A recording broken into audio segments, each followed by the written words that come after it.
Hello दोस्तों, नमस्कार। आपका हमारे चैनल जीएस विद केडी में बहुत बहुत स्वागत है। आशा करता हूँ आप लोग स्वस्थ होंगे, मस्त होंगे, ज़बरदस्त होंगे।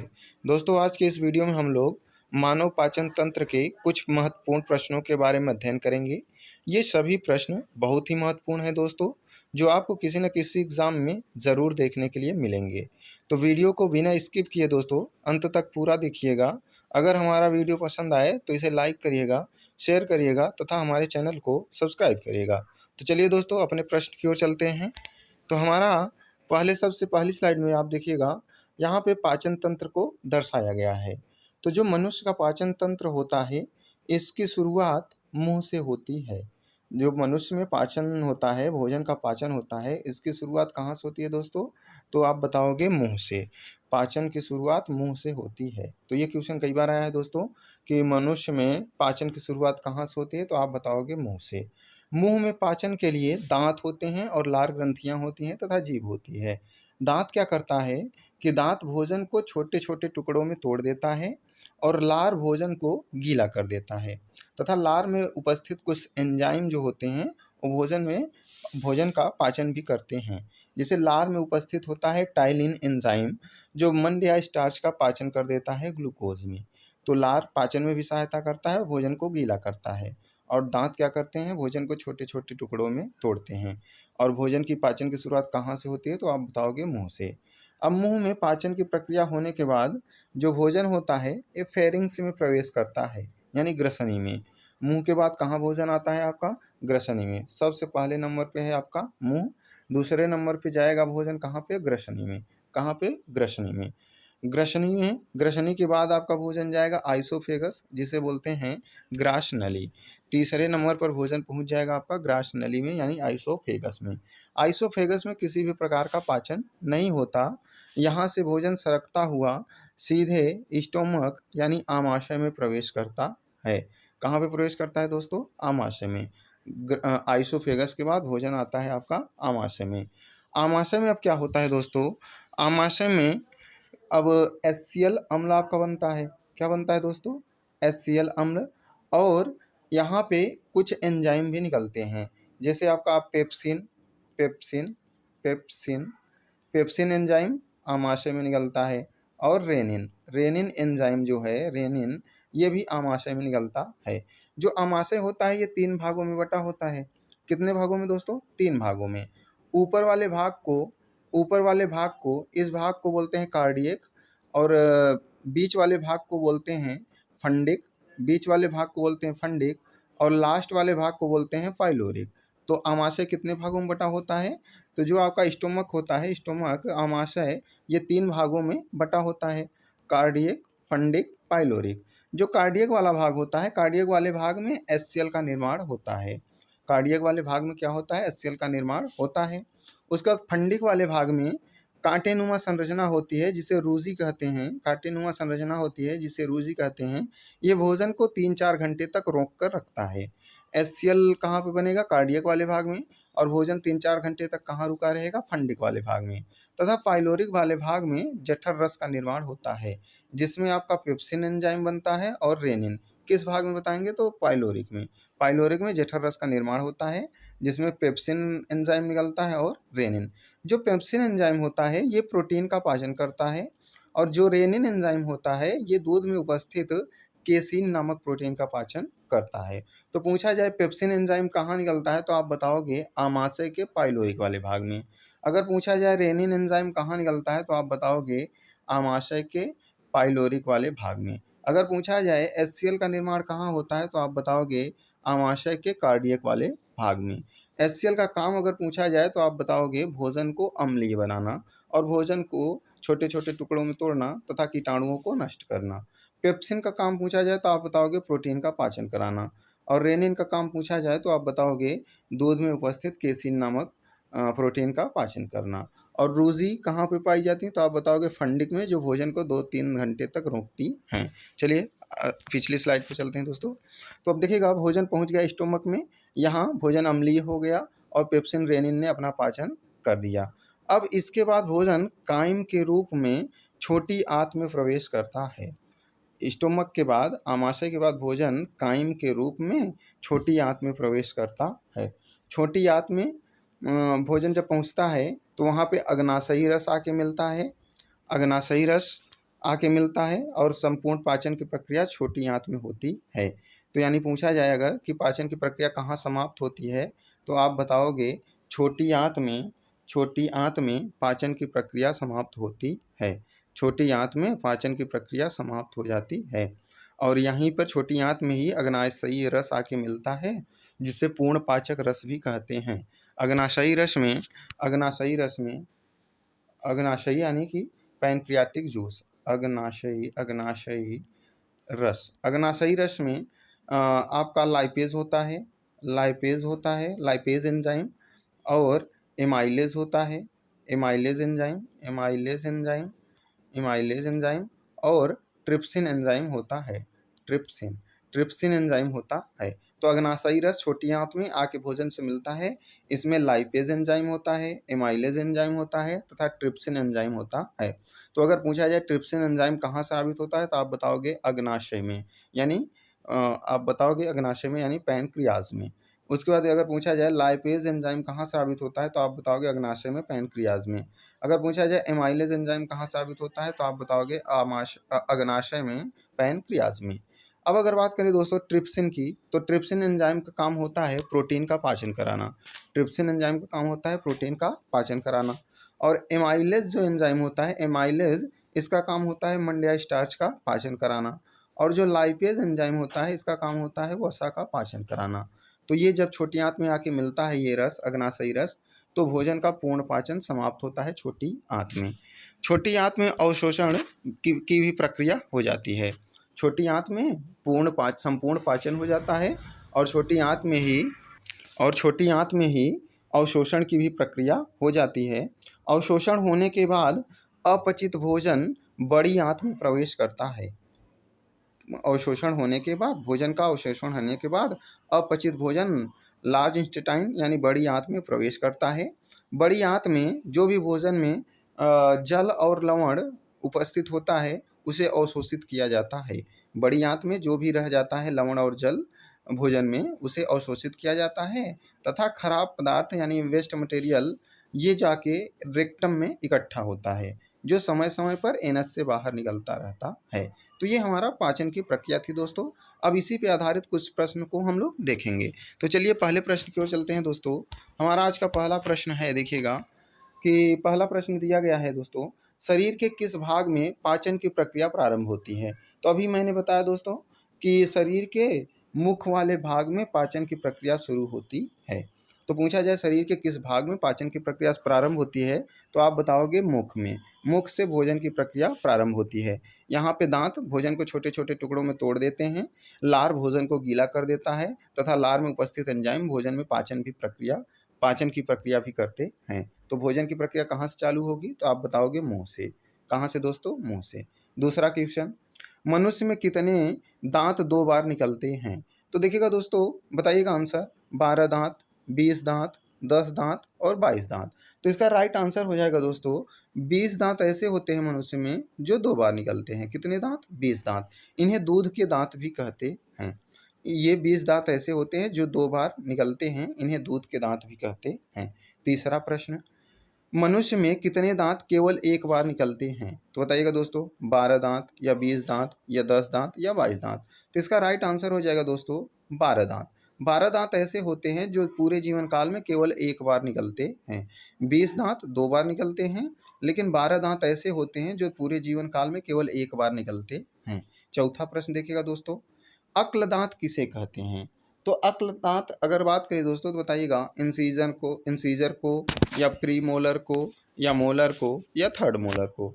तो जो थर्ड मोलर होते हैं दोस्तों, थर्ड मोलर, इन्हें अक्ल दांत कहते हैं, क्योंकि ये जो है 25 साल तक में लगभग निकलते हैं। 25 से 30 साल तक में ये दांत आते हैं थर्ड मोलर, इसलिए इन्हें अक्ल दांत के नाम से भी जानते हैं। किस नाम से जानते हैं दोस्तों, अक्ल दांत के नाम से भी जानते हैं थर्ड मोलर को, क्योंकि ये 25 से 30 साल की उम्र में निकलते हैं। तो चलिए दोस्तों अगले प्रश्न की ओर चलते हैं। हमारा 5वां प्रश्न है दोस्तों, वयस्क में दांत का सूत्र क्या होता है। तो दंत सूत्र पूछा गया है दोस्तों। तो देखिएगा थोड़ा सा, अगर वयस्क की बात करें या किसी की भी बात करें तो दांतों को 4 समूहों में बांटा गया है। ये ऊपर का दांत मान लीजिए दोस्तों हो गया, ये नीचे का हो गया। इसे 4 भागों में बांटा गया है, 1 भाग, 2 भाग, 3 भाग और 4 भाग। तो अगर हम बात करें दोस्तों, तो यहाँ पे दांत जो होते हैं 4 प्रकार के होते हैं। एक होता है इंसीजर, एक होता है केनाइन, एक होता है प्रीमोलर और एक होता है आपका मोलर। दांत 4 प्रकार के होते हैं। इंसीजर, इंसीजर, इंसीजर जिसे बोलते हैं कृंतक, और दूसरा होता है केनाइन जिसे बोलते हैं रत्नक, और तीसरा होता है प्रीमोलर, प्रीमोलर, और चौथा होता है मोलर। ये 4 प्रकार के दांत होते हैं। तो अगर इंसीजर की बात करें दोस्तों, इंसीजर, तो इंसीजर 2 दांत इधर होंगे, 2 दांत इधर होंगे, यानी यहाँ पे एक साइड में अगर बात करें तो इंसीजर की संख्या हो जाएगी 2। इंसीजर कितने हो जाएंगे दोस्तों? 2। एक साइड की बात हो रही है तो 2 हो गया, इंसीजर 2 एक साइड में। अगर दोनों साइड में करें 2 2 4, और ऊपर नीचे की बात करें तो 8। कुल इंसीजर 8, लेकिन एक साइड में कितने हो जाएंगे? 2। उसके बाद आपका आता है केनाइन। तो इंसीजर के बाद आता है केनाइन दांत, जो देखेंगे दोस्तों नोकीला नोकीला होता है। तो एक साइड में अगर बात करें तो केनाइन की संख्या होती है 1। अगर दोनों साइड में बात करें तो हो जाएगा 2, ऊपर नीचे बात करें तो हो जाएगा केनाइन 4। टोटल इंसीजर 8 और टोटल केनाइन 4।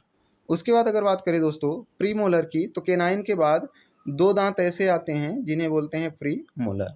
तो प्रीमोलर एक साइड में कितने हो जाएंगे दोस्तों? 2। कितने हो जाएंगे? 2। लेकिन पूरा अगर बात करें तो 2 इधर, 2 इधर, 2 नीचे इधर, 2 इधर, यानी 2 2 4 दूनी 8। कुल प्रीमोलर हो जाएंगे 8। कुल प्रीमोलर कितने? 8। उसके बाद अगर मोलर की बात करें दोस्तों, मोलर की, तो एक साइड में मोलर जो होते हैं, एक साइड में मोलर 3 होते हैं। एक साइड में मोलर कितने होते हैं? 3। तो 3 इधर, 3 इधर, 3 इधर, 3 इधर, 3 3 6, 6 दूनी 12। मोलर की कुल संख्या 12, लेकिन एक साइड में कितना? एक साइड में 3। तो इसी एक साइड में जब दांतों की संख्या लेते हैं तो इसी को बोलते हैं दंत सूत्र। तो एक साइड में कितना कितना आया है दोस्तों? 2, 2, 1 और 2, 3। तो यही आपका बन जाएगा दंत सूत्र 21 23। 21 23 बटा 21 23 आपका दंत सूत्र है। इसमें इंसीजर की संख्या एक साइड में 2 है, केनाइन की संख्या 1 है, प्रीमोलर की संख्या 2 है और मोलर की संख्या 3 है। ये एक साइड में है दोस्तों। इसी का जब चारों तरफ में गुणा कर देंगे तो कुल 32 दांत हो जाएंगे। लेकिन अगर इंसीजर की कुल संख्या पूछे तो 8, केनाइन की कुल संख्या पूछे तो 4, प्रीमोलर की कुल संख्या पूछे तो 8, मोलर की कुल संख्या पूछे तो 12। लेकिन दंत सूत्र पूछा जा रहा है दोस्तों, तो कितना हो जाएगा? 21 और 23। चलिए प्रश्न पे चलते हैं अपने। तो यहाँ पूछा गया था दोस्तों वयस्क में दंत सूत्र कितना होता है? तो 21 23 बटा 21 23, ये आपका आंसर हो जाएगा, राइट आंसर हो जाएगा 21 23 बटा 21 23। अब अगला प्रश्न है दोस्तों 6वां, बच्चों में दंत सूत्र क्या होता है? तो बच्चों में जो होता है प्रीमोलर नहीं होता और थर्ड मोलर नहीं होता, यानी बच्चों में जो दंत सूत्र आपका हो जाएगा 2102 हो जाएगा। राइट आंसर कितना हो जाएगा दोस्तों? 2102। बच्चों में दंत सूत्र 2102। यहाँ पे प्रीमोलर नहीं होता बच्चों में और थर्ड मोलर नहीं होता, इसलिए 2102 ये बच्चों में हो गया। 7वां प्रश्न देखिएगा दोस्तों, दांत का सबसे कठोर भाग क्या होता है? बताइएगा दोस्तों, एनामिल, डेंटाइन, चैम्बर या फ्लोरिन। तो इसका राइट आंसर हो जाएगा दोस्तों, दांत का एनामिल पूरे शरीर का सबसे कठोर भाग होता है। दांत का एनामिल पूरे शरीर का सबसे कठोर भाग होता है। उसके बाद 8वां प्रश्न, हाथी के निकले हुए दांत को कौन से दांत कहते हैं? तो जो हाथी का दांत निकला होता है बताइएगा दोस्तों कौन सा है? केनाइन है या इंसीजर है या मोलर है या प्रीमोलर है? तो जो हाथी के दांत निकले होते हैं वो इंसीजर होते हैं। कौन से होते हैं दोस्तों? इंसीजर। जो 2 दांत हाथी के निकले हुए दिखाई देते हैं वो इंसीजर होते हैं। लेकिन जो मांसाहारी जानवर होते हैं उनमें जो बड़े बड़े नुकीले दांत दिखते हैं उन्हें कहते हैं केनाइन। लेकिन मांसाहारी में केनाइन के दांत बड़े होते हैं, और लेकिन हाथी में कौन से होते हैं? इंसीजर। तो हाथी का पूछेगा तो इंसीजर। चलिए अगले प्रश्न की ओर चलते हैं दोस्तों। हमारा 9वां प्रश्न है, मांसाहारी जानवरों में कौन से दांत बड़े होते हैं? तो अभी मैंने बताया दोस्तों कि मांसाहारी जानवरों में जो केनाइन दांत होते हैं वो क्या होते हैं? बड़े बड़े होते हैं। जैसे कुत्ते में नुकीले दांत दिखाई देते हैं तो केनाइन हैं। जैसे शेर में नुकीले दांत दिखाई देते हैं तो केनाइन हैं। और बिल्ली में हो गया, बाघ में हो गया, जो भी नुकीले दांत इसमें दिखाई देते हैं उन्हें कहते हैं केनाइन दांत। लेकिन हाथी में कौन सा हो जाएगा? इंसीजर। 10वां प्रश्न देखिएगा दोस्तों, बच्चों में कौन से दांत नहीं पाए जाते? तो बताइएगा, incisor, canine, molar, third molar. तो जो बच्चे होते हैं इनमें प्रीमोलर एक भी नहीं होता, प्रीमोलर एक भी नहीं होता, और थर्ड मोलर भी नहीं होता। बच्चों में प्रीमोलर नहीं होता और थर्ड मोलर नहीं होता। तो देखिएगा ऑप्शन कौन सा ऐसा है दोस्तों, तो ये है आपका थर्ड मोलर। बच्चों में थर्ड मोलर की संख्या नहीं होती। मोलर में 2 दांत होते हैं लेकिन थर्ड वाला मोलर नहीं होता, लेकिन प्रीमोलर एक भी नहीं होता। तो ये ऑप्शन में नहीं था, तो आपका आंसर हो जाएगा थर्ड मोलर। बच्चों में थर्ड मोलर दांत नहीं होता। 11वां प्रश्न, मनुष्य के पूरे जीवन काल में कितने दांत निकलते हैं? तो अब देखिएगा दोस्तों, 20-20 दांत 2 बार निकलते हैं। 20-20 दांत कितनी बार? 2 बार।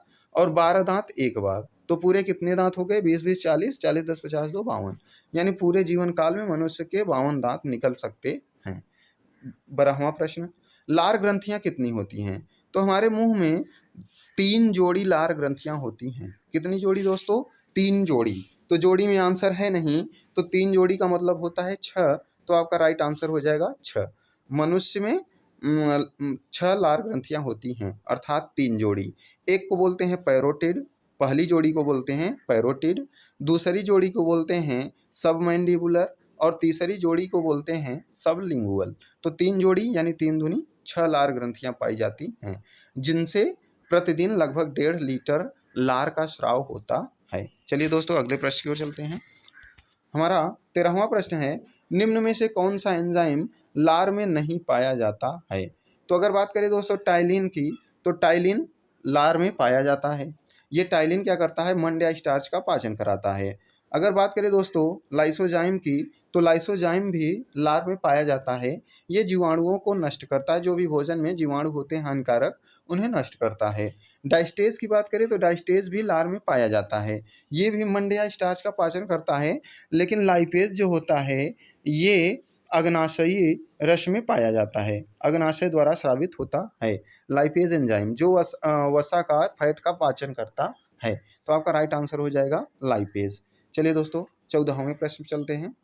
टाइलिन किसका पाचन करता है? तो टाइलिन हार्मोन एंजाइम सॉरी दोस्तों एंजाइम टाइलिन एंजाइम जो होता है ये लार में उपस्थित होता है। ये मंड या स्टार्च का पाचन करता है। जो टाइलिन एंजाइम होता है ये लार में उपस्थित होता है। यह मंड या स्टार्च का पाचन ग्लूकोज में कर देता है। ठीक है दोस्तों, टाइलिन किसका पाचन करता है? मंड या स्टार्च का। उसके बाद 15वां प्रश्न, लाइसोजाइम किसका पाचन करता है? तो लाइसोजाइम भी जो होता है ये भी लार में उपस्थित होता है। ये जो है हानिकारक जीवाणुओं को, जो भोजन में हानिकारक जीवाणु होते हैं उनको नष्ट करता है। लाइसोजाइम लार में उपस्थित होता है, भोजन में उपस्थित हानिकारक जीवाणुओं को नष्ट कर देता है। 16वां प्रश्न, मनुष्य में प्रतिदिन कितने लीटर लार स्रावित होता है? तो जो मनुष्य होते हैं वयस्क होते हैं, बताइएगा दोस्तों कितना लार होता है? 1 लीटर, 1.5 लीटर, 2 लीटर या 0.5 लीटर? तो राइट आंसर हो जाएगा वयस्क मनुष्य में प्रतिदिन लगभग 1.5 लीटर लार स्रावित होता है। वयस्क मनुष्य में प्रतिदिन लगभग 1.5 लीटर लार स्रावित होता है। लेकिन अगर बच्चों की बात करें दोस्तों तो बच्चों में थोड़ा अधिक होता है, लगभग 2 लीटर, लेकिन वयस्क मनुष्य में लगभग डेली 1.5 लीटर। चलिए अगले प्रश्न की ओर चलते हैं। 17वां प्रश्न है दोस्तों, आमाशय में रूजी का क्या काम है? तो मैंने बताया कि आमाशय को 3 भागों में बांटा गया था, फंडिक, कार्डियक, फंडिक और पाइलोरिक। कार्डियक में HCl बन रहा था और फंडिक में रूजी नामक कांटेनुमा संरचना थी, जो भोजन को 2 से 3 घंटे या 3 से 4 घंटे तक रोक के रखती है आमाशय में। तो रूजी नामक जो संरचना होती है ये फंडिक वाले भाग में होती है। कहाँ पर? आमाशय के फंडिक वाले भाग में। जो रूजी नामक कांटेनुमा संरचना होती है ये आमाशय के फंडिक वाले भाग में होती है, आमाशय के फंडिक वाले भाग में होती है, जिसका मुख्य काम होता है भोजन को 3 से 4 घंटे तक रोक कर रखना। ठीक है। 18वां प्रश्न, निम्न में से कौन सा आमाशय में HCl का काम नहीं है? तो HCl का काम बताइएगा दोस्तों कौन सा नहीं है? तो भोजन को तोड़ना HCl का काम है। HCl क्या करता है? भोजन को छोटे बहुत महीन टुकड़ों में तोड़ता है, ये तो है। तो ये तो राइट आंसर नहीं होगा दोस्तों, क्योंकि ये HCl का काम है। पूछा गया है कौन सा नहीं है, तो पहला तो HCl का काम है। और प्रोटीन का पाचन करना ये तो पेप्सिन का काम है दोस्तों, तो यही आपका राइट आंसर हो जाएगा। उसके बाद जीवाणुओं को नष्ट करना ये भी HCl का काम है। भोजन को तोड़ना, जीवाणुओं को नष्ट करना तथा भोजन को अम्लीय बनाना ये भी काम है HCl का। तो HCl का कौन कौन सा काम है? भोजन को तोड़ना सही है, जीवाणु को नष्ट करना ये भी सही है, और भोजन को अम्लीय बनाना ये भी सही है। ये सब HCl का काम है, लेकिन प्रोटीन का पाचन करना ये HCl का काम नहीं है। तो यही पूछा गया था दोस्तों, इनमें से कौन सा HCl का काम नहीं है? तो आप बताओगे प्रोटीन का पाचन करना। प्रोटीन का पाचन पेप्सिन के द्वारा होता है, ये HCl का काम नहीं है। तो राइट आंसर आपका हो जाएगा ऑप्शन बी, प्रोटीन का पाचन। 19वां प्रश्न, जठर रस आमाशय के किस भाग में स्रावित होता है? तो जो जठर रस होता है दोस्तों, जठर रस मैंने पीछे अभी बताया है कि जठर रस जो निकलता है आमाशय के पाइलोरिक वाले भाग में निकलता है।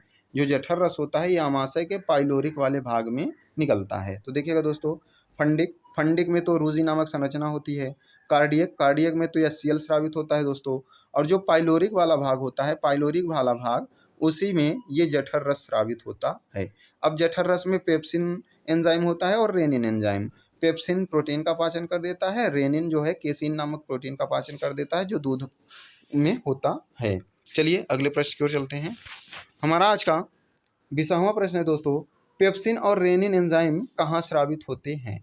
तो अभी हमने देखा दोस्तों कि जो आमाशय का पाइलोरिक वाला भाग होता है, इसी में जठर रस निकलता है।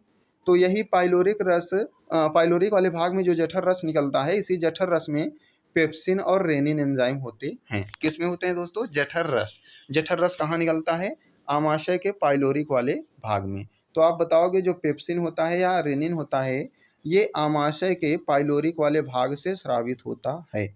आमाशय के पाइलोरिक वाले भाग से। पेप्सिन प्रोटीन का पाचन कर देता है, रेनिन दूध में उपस्थित केसीन नामक प्रोटीन का पाचन करता है। 21वां प्रश्न, पेप्सिन एंजाइम किसका पाचन करता है? तो बताइएगा दोस्तों, प्रोटीन का, वसा का, ग्लूकोज का, या नॉन ऑफ दिस?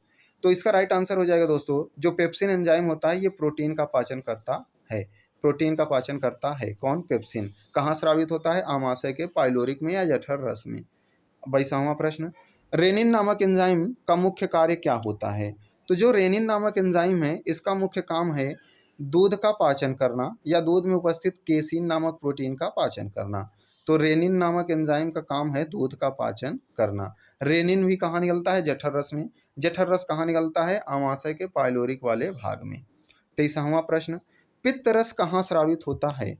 तो पित्त रस बताइएगा दोस्तों, आमाशय में, अग्नाशय में, यकृत में, या ग्रहणी में। तो पित्त रस जो स्रावित होता है ये यकृत यानी लीवर में स्रावित होता है, लेकिन ये स्टोर जो होता है ये पित्ताशय में होता है, यानी गॉल ब्लेडर में। पित्त रस यकृत में स्रावित होगा तथा पित्ताशय में स्टोर होगा। चलिए दोस्तों अगले प्रश्न की ओर चलते हैं। हमारा 24वां प्रश्न है, एसिडिटी किसकी अधिकता के कारण होता है? जब हमारे आमाशय में HCl की मात्रा बढ़ जाती है तो उसी के कारण एसिडिटी हो जाती है। एसिडिटी HCl की मात्रा बढ़ने पर होती है। 25वां प्रश्न, पित्त रस कहाँ इकट्ठा होता है? पित्त रस स्रावित तो यकृत यानी लीवर में होता है, लेकिन इकट्ठा जो होता है ये पित्ताशय यानी गॉल ब्लेडर में होता है।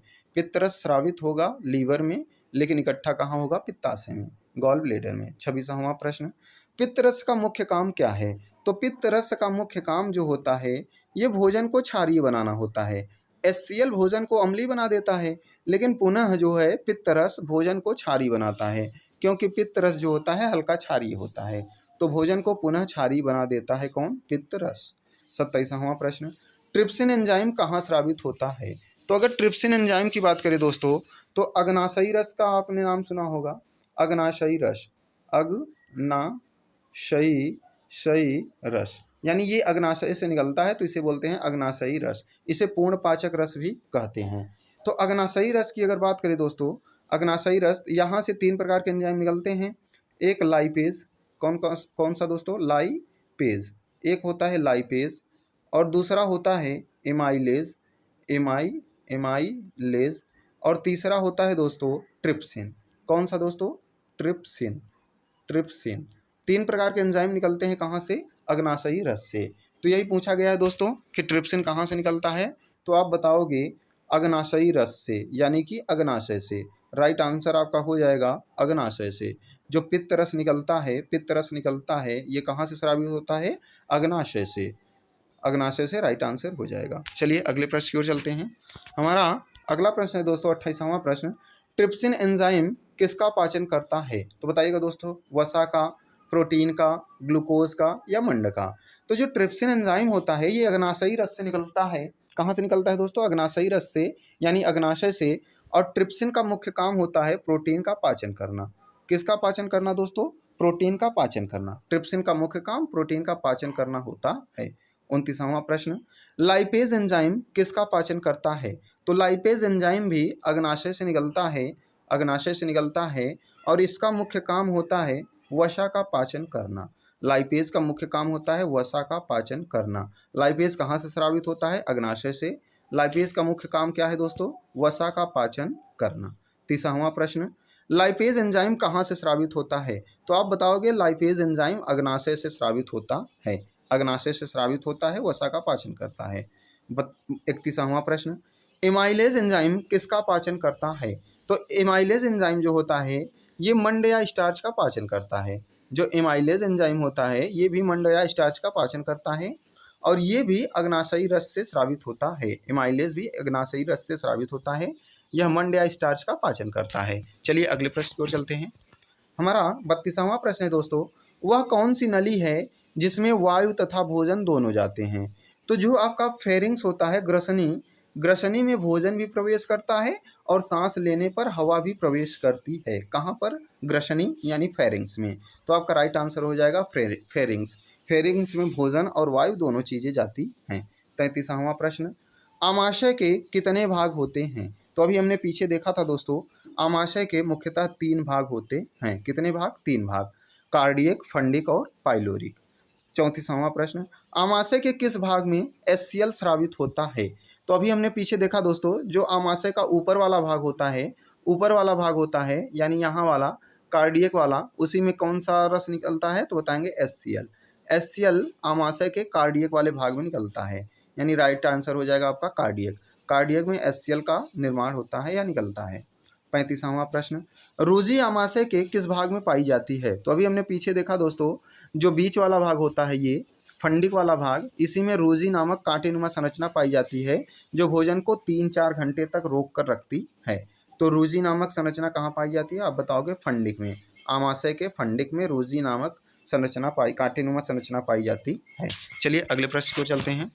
हमारा 36वां प्रश्न है दोस्तों, पोषक पदार्थों का अवशोषण छोटी आंत के किस भाग में होता है? तो अभी हमने पीछे देखा दोस्तों कि छोटी आंत में जो पाचन की प्रक्रिया कंप्लीट होती है और भोजन का अवशोषण भी छोटी आंत में हो जाता है। तो छोटी आंत के जो छोटी आंत होती है इसको भी 3 भागों में बांटा गया है। पहला भाग है ड्यूडेनम, ड्यूडेनम, ड्यूडेनम। पहला भाग है ड्यूडेनम, ड्यूडेनम और दूसरा भाग है ड्यूडेनम और दूसरा भाग है जेजुनम, जेजुनम, जेजुनम और तीसरा भाग है इलियम। कौन सा दोस्तों? Ileum, ileum. तो छोटी आंत को 3 भागों में बांटा गया है, duodenum, jejunum, ileum, duodenum, jejunum, ileum. तो जो इलियम वाला भाग होता है ये सबसे नीचे होता है, इसी में भोजन का अवशोषण होता है। छोटी आंत का जो इलियम वाला भाग होता है ये सबसे नीचे वाले भाग को कहते हैं, इसी में भोजन का अवशोषण होता है, यानी जो पोषक पदार्थ होते हैं इसी में अवशोषित होते हैं। तो आपका राइट आंसर हो जाएगा दोस्तों इलियम। इलियम वाले भाग में जो भोजन का अवशोषण है, पोषक पदार्थों का अवशोषण है, ये इलियम वाले भाग में होता है, छोटी आंत के इलियम वाले भाग में। 37वां प्रश्न, इनमें से कौन सा बड़ी आंत का भाग नहीं है? तो बड़ी आंत का भाग अगर बताइएगा दोस्तों तो एनस बड़ी आंत का भाग है, सबसे लास्ट वाला पार्ट एनस कहलाता है। और रेक्टम, रेक्टम भी बड़ी आंत का भाग है। रेक्टम में अपचित भोजन, वेस्ट मटेरियल, जो खराब पदार्थ होता है रेक्टम में उपस्थित होता है, यानी कि स्टोर होता है। और इसके अलावा अगर देखें दोस्तों तो इसके अलावा आपका क्या क्या दिया है? उसके बाद दिया है सीकम। तो सीकम भी बड़ी आंत का भाग है, लेकिन जो पीनियल है ये पीनियल एक ग्रंथि है जो कि मस्तिष्क में पाई जाती है। तो इसका राइट आंसर हो जाएगा पीनियल ग्लैंड। ये मस्तिष्क का भाग होती है, ये बड़ी आंत का भाग नहीं होती। जबकि बड़ी आंत के भाग होते हैं सीकम, रेक्टम और एनस, ये सब बड़ी आंत के भाग हैं। इसके अलावा अपेंडिक्स हो जाता है आपका, ये भी बड़ी आंत का भाग होता है। और बाकी जो पीनियल है ये ग्लैंड है जो कि मस्तिष्क में पाई जाती है। 38वां प्रश्न, लवण तथा जल का पूर्ण रूप से अवशोषण कहाँ होता है? तो जब भोजन अपचित भोजन बड़ी आंत में प्रवेश करता है तो वहाँ पर जो भोजन में उपस्थित लवण और जल होते हैं उनका अवशोषण होता है। तो आपका राइट आंसर हो जाएगा बड़ी आंत में। बड़ी आंत में लवण तथा जल का अवशोषण हो जाता है। 39वां प्रश्न, आज का ये हमारा अंतिम प्रश्न है दोस्तों। अपचित भोजन कहाँ एकत्रित होता है?